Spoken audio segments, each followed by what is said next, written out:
10. Vanishing Trick. "I tell you, that's it, Doctor," said Ace. "That's all the lot. My brain feels like a squeezed lemon at half-time." It was later that day and they were back in their riverside suite at the Savoy, sitting out on the balcony to avoid the hidden microphones in their rooms. It was a fine afternoon and the river glistened in the sun.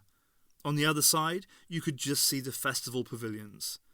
"You've got to admit the view's better here than in the bathroom," said Ace. She had just finished recounting every detail of her conversation with Pop and Ma Barker. The doctor had made her go through it over and over again, and now he was brooding over what she had said.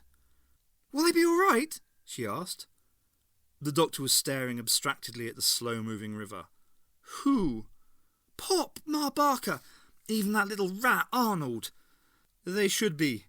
They'll have to give up the cafe, of course, find new identities in the new HQ, but they're used to that. Strasser thinks they're acting as double agents for me, so with any luck no one should bother them for quite a while." "That was quite a good offer old Strasser made. About Hemmings, I mean. You should have taken him up on it." "I was tempted, especially when I saw your face." The doctor shook his head wearily. "Good grief, what am I saying?" "It's quite true, you know. All power corrupts. Absolute power corrupts absolutely." "What do you mean? We're not corrupt." "Aren't we? Yet here we sit, calmly discussing cold-blooded murder, just because someone punched you on the nose. We've got to get away from this place." "Can't be too soon for me." "How does it feel? The nose, I mean." Cautiously, Ace touched the end of her nose. "Not too bad." "I've got some sisterhood salve back in the TARDIS somewhere." "What's that?" "You might call it a miracle product," said the doctor solemnly. "It'll clear up your bruises in no time and make your skin look years younger." "Are we leaving straight away?" "Pretty soon," said the doctor. "I don't think there's much more to be learned here." "Was it any use, all that stuff I got from Ma Barker and Pop?" "Most of it was just routine horrors, I'm afraid. The Nazis made all those plans for England in your time stream. The documents were found after the war." "Only this time they won," said Ace broodingly. "So they got to carry them all out." For a moment she sat silent, thinking of the grim picture the two old people had painted so matter-of-factly. Massacres and deportations, starvation and oppression. Routine horrors. "I tell you what, Professor," she said, "I'm not crazy about the England I come from, but it's a bloody sight better than this one." "The most interesting bit was all that black magic stuff," said the doctor thoughtfully. "How come?" "Well, it's always been a bit of a mystery to me." "What has?" "How the Nazi Party came to power in the first place," said the doctor patiently. "What's so mysterious about it? They were just ordinary politicians, weren't they?" "Have you any idea what they were like when they started out? A broken-down drug addict ex-pilot, a failed chicken farmer, an unsuccessful snob of a champagne salesman with a fake title, and a ratty little lecher embittered by a club foot. A gang of total deadbeats led by a paranoid failed art student." Ace shrugged. "Like I said, politicians." "Amazingly successful ones. 1 minute they're only one jump ahead of the law. Next thing they're running the country. And before you know where you are, they're in control of half the world." "Well, I suppose if you put it like that." Ace wasn't really convinced. To her, all politicians were weird and slightly suspect anyway. Why should the Nazis be any different? "It's always struck me as a bit of a historical oddity," said the doctor. "Another of the peculiarities of your peculiar little planet. I've been meaning to look into it for ages, but you know how things pile up. I always thought they might have had a bit of help somehow." "Magic help?" "Something disguised as magic, perhaps. They're a suspicious lot. The SS is as much a mystic order as a private army." "So we're going to Germany?" "Yes, but to pre-war Germany, Ace.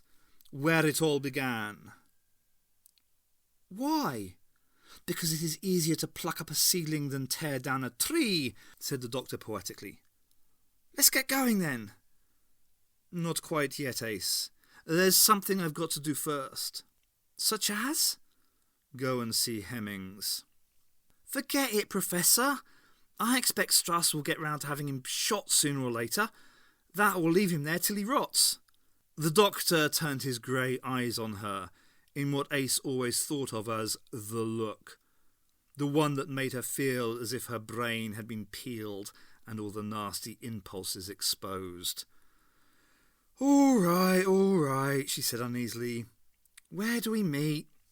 At the TARDIS, of course. You're sure it's here? The doctor nodded. Positive. General Strasser came in to see me in a great state about it. What did you tell him? The truth, more or less. You told him it was a time machine? No, of course not.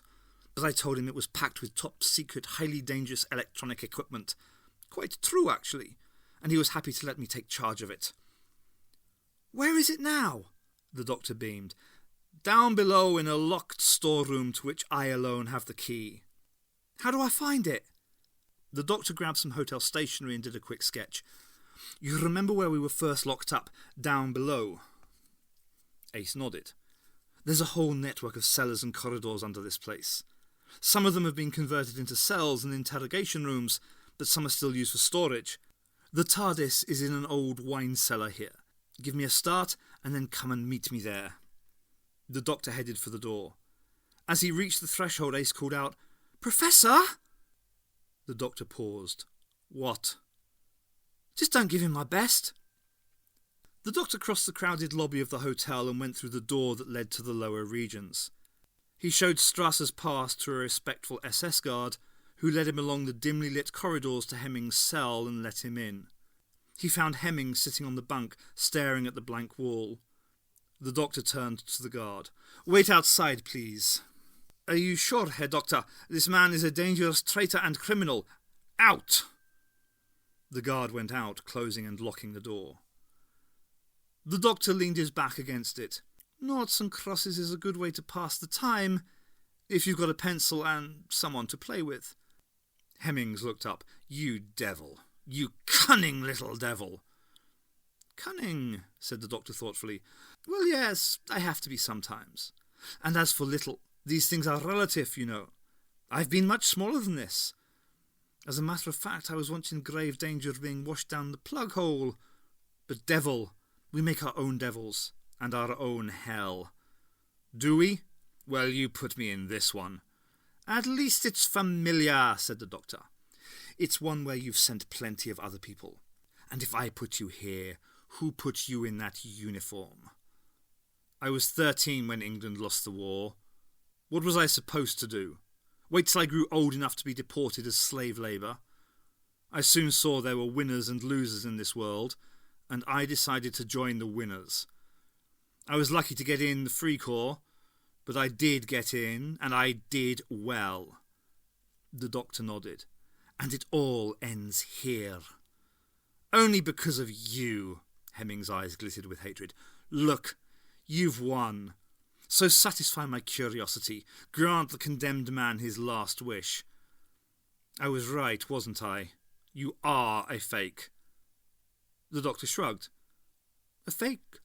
I'm not sure. That's relative too. If it's any consolation to you, I'm certainly not the Reich Inspector General. Where is he? The real one? Who knows? Rochester, Gravesend, Southampton. Perhaps he'll float all the way to Germany. You killed him. Somebody did. I took his place. Nature abhors a vacuum, you know. Still, enough about me. Let's talk about you. There's no me to talk about. I'm a dead man waiting for the funeral. Not necessarily, said the doctor. I could help you. You help me? Why?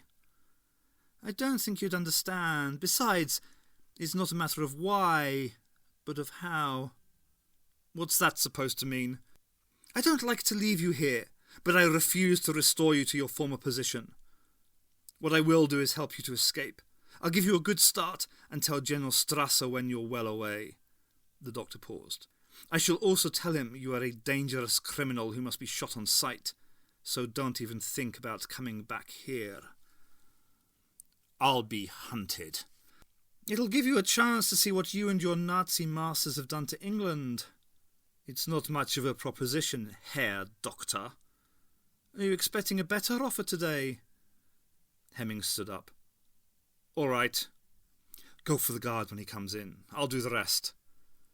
The doctor rapped on the door and the SS guard came in. Immediately Hemmings attacked him.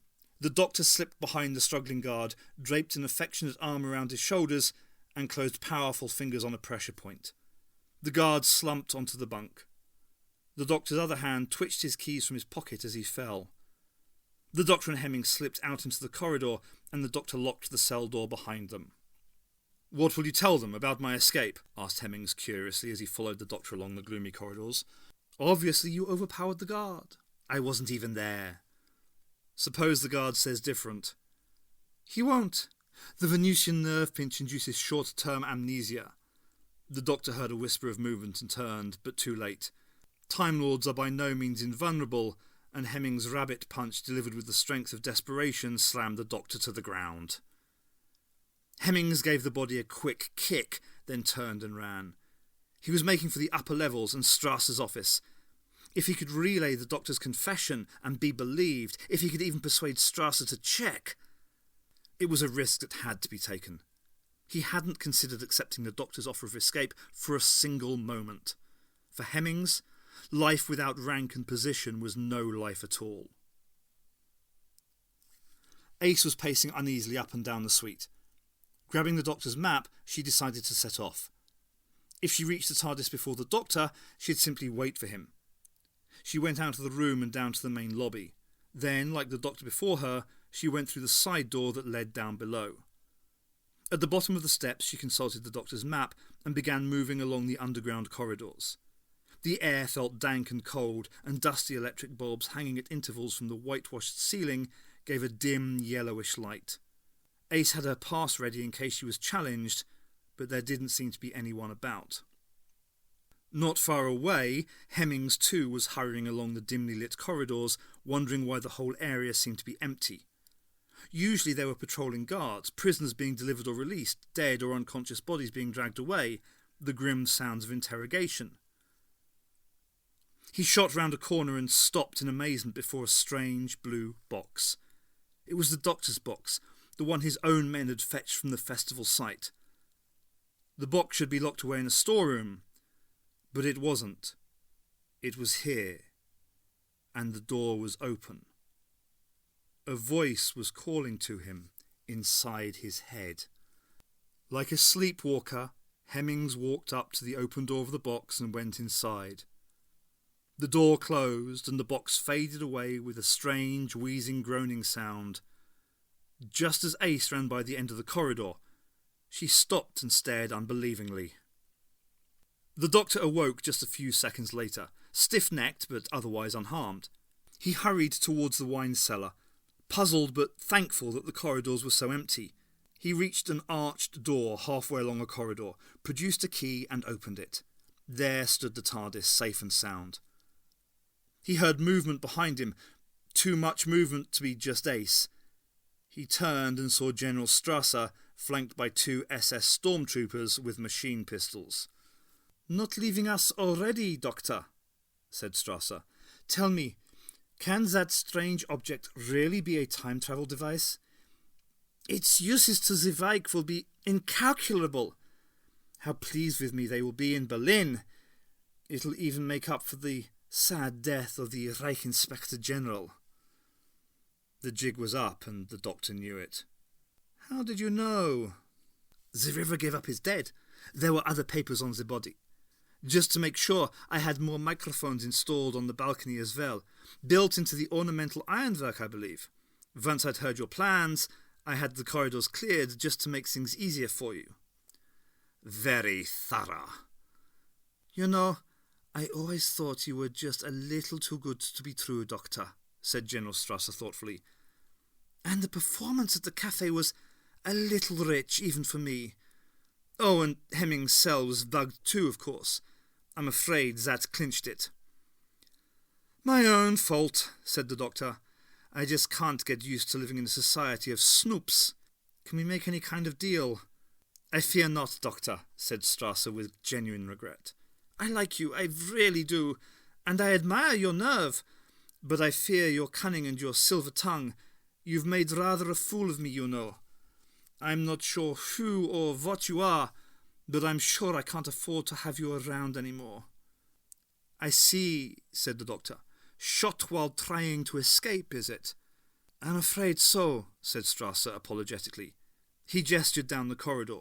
Would you care to run a little, just for the look of things? Not much, of course, but you could zigzag a bit if you like. The doctor looked at the little corridor and at the two guards. I don't think I'll bother. Goodbye then, Doctor, said General Strasser. He stepped back and the stormtroopers raised their machine pistols. The doctor knew he was facing death. Even Time Lords can be killed. The bullet clips of two machine pistols emptied into his body at close range would shatter both his hearts and kill him just as surely as they would any human. He was no stranger to death. He had undergone the little death of regeneration, and he had faced, many times, the great death that ends all lives. The doctor emptied his mind, as the old hermit had taught him, and prepared to meet his fate, whatever it might be. The stormtroopers were used to killing. They had seen grim defiance, tears and pleas for mercy, but never before had they encountered the massive calm of the unimpressive little figure before them. They hesitated, just a moment too long. A voice shouted, "Get down, Professor!" Inevitably, the stormtroopers looked towards the sound, and in that second, the doctor threw himself down and rolled over and over, disappearing behind the TARDIS. General Strasser and his two stormtroopers saw Ace, her hand raised behind her head. They saw her arm sweep down, and something shining flash towards them. They saw the something smash against the wall, and heard a deafening crack. The last thing they saw, literally the last thing, was the wall curving gracefully like a sail. It collapsed, as did the ceiling above it, burying all three of them deep in rubble. Nitro 9 will do that, scientifically applied. Ace came dashing through the dust clouds and helped the doctor to his feet. The doctor opened the TARDIS door and they shot inside. Seconds later, the TARDIS faded away. The Third Reich greatly regrets the tragic death of General of the SS Otto Strasser in a dastardly terrorist attack on the Free Corps headquarters. It is feared that Lieutenant Hemmings, one of the Free Corps' most valued young officers, perished in the same attack, though his body has not yet been found. Rumours that a high-ranking Reich official and his female assistant were killed in the same tragic incident are completely without foundation. No such official exists.